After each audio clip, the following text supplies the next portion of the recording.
नमस्कार दोस्तों। डरावनी कहानियाँ में आप सभी का स्वागत है। आज की जो कहानी है वह दिल्ली के एक गर्ल्स हॉस्टल की कहानी है। यह कहानी सोनल जी की है।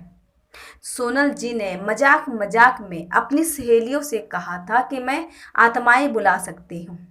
उनकी सहेलियों ने इसे मजाक में ही समझा था, लेकिन सोनल जी ने पक्का मन बना लिया था कि वह गेम खेल कर रहेगी। एक रात जब सोनल जी अपने कमरे में बैठकर पढ़ाई कर रही थी और उनकी जो रूम की जो पार्टनर थी वह सो गई थी, तो उन्होंने यह गेम खेलने की सोची। उन्होंने कैंडल जलाया, पेंसिल रखा और आत्मी बुलाने वाला गेम खेलने लगा।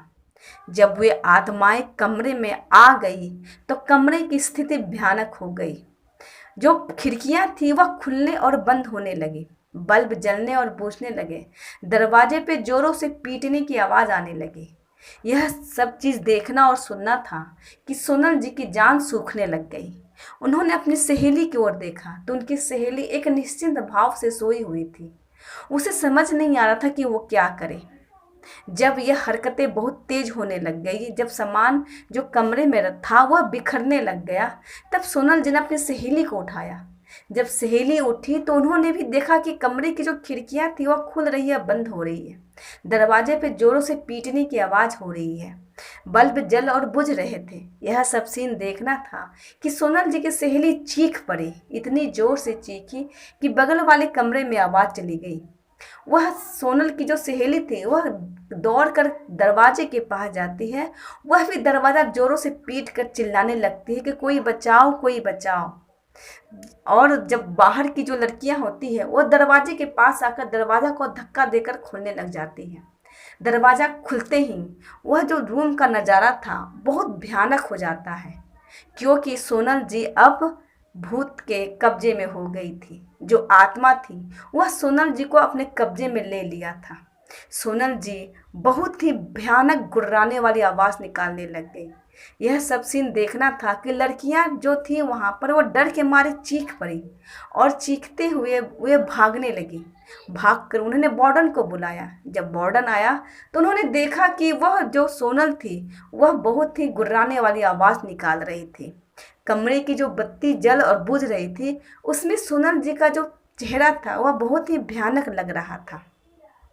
यह सब नज़ारा देखने के बाद वह जो वार्डन होता है वह दरवाज़ा लगा देता है और जाकर पंडित जी को बुला लाता है, जो उसके हॉस्टल के बगल में ही रहते थे।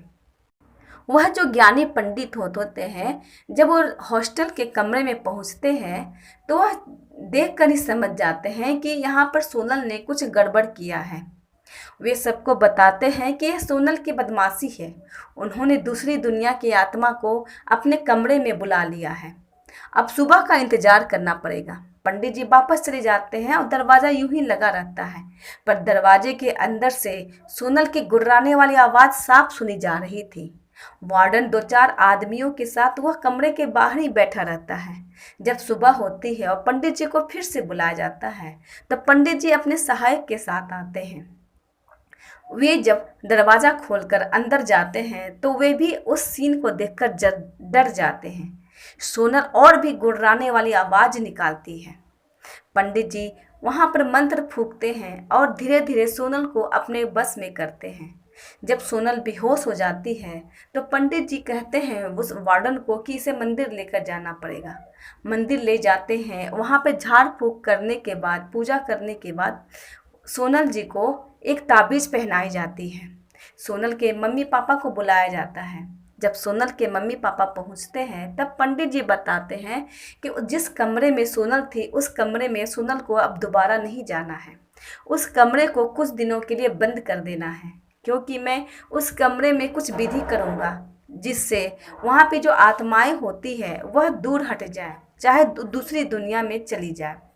कुछ दिनों के बाद वह कमरा फिर से ठीक हो जाता है, लेकिन सोनल की जो हरकत थी उसके कारण सोनल को उस हॉस्टल से निकाल दिया जाता है और सोनल की हरकतों के कारण वहाँ की लड़कियों को कुछ दिनों के लिए बहुत ही परेशानी का सामना करना पड़ता है।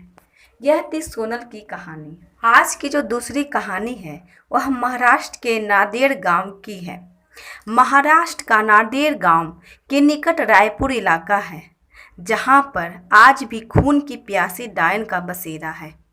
स्थानीय लोगों का मानना है कि यहाँ रात में गुजरने वाले लोगों को पहले तो अपने बस में कर लेती है और बाद में उसे इंसान का खून पीकर स्वयं को अमर करती है। वहाँ माना जाता है कि यह इलाका डायनों का है। यहाँ पर इंसान का कदम रखते ही खतरे से खाली नहीं है। अगर कोई अनजान इंसान इस इलाके में आ जाए तो जरा सी चूक काफ़ी नुकसानदायक हो सकती है। अगर कोई इंसान रायपुर के इलाके में किसी तरह से फंस जाए तो वह उसकी जान की कीमत चुकानी ही पड़ती है। अगर आप उस रायपुर के गांव में जाएं तो वहां के किसी भी पेड़ पे कील मारकर ठोक कर देख ले, आपको अपनी जान की कीमत चुकानी पड़ेगी। इस भूतिया गांव को अभिशप्त गांव माना जाता है। यहाँ पर एक नहीं बल्कि कई सारे डायनों का बसेरा है। नादेर के निकट इस छोटे से गांव में डायनों ने अपना पूरा कब्जा कर रखा है। यहाँ पर ऐसा माना जाता है कि पहले यहाँ एक डायन रहा करते थे। उसने कुछ लड़कियों की आत्माओं को अपने कब्जे में कर कर उसे अपने साथ ले लिया। उसके बाद वह यहाँ के रहने वाले पुरुषों को अपने बस में कर लेती है, फिर उनका खून पीकर उन्हें मार देती है।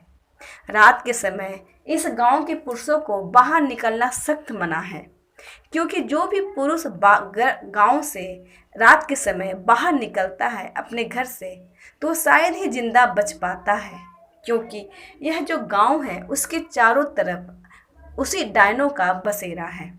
यह थी नादेर गांव के रायपुर की घटना।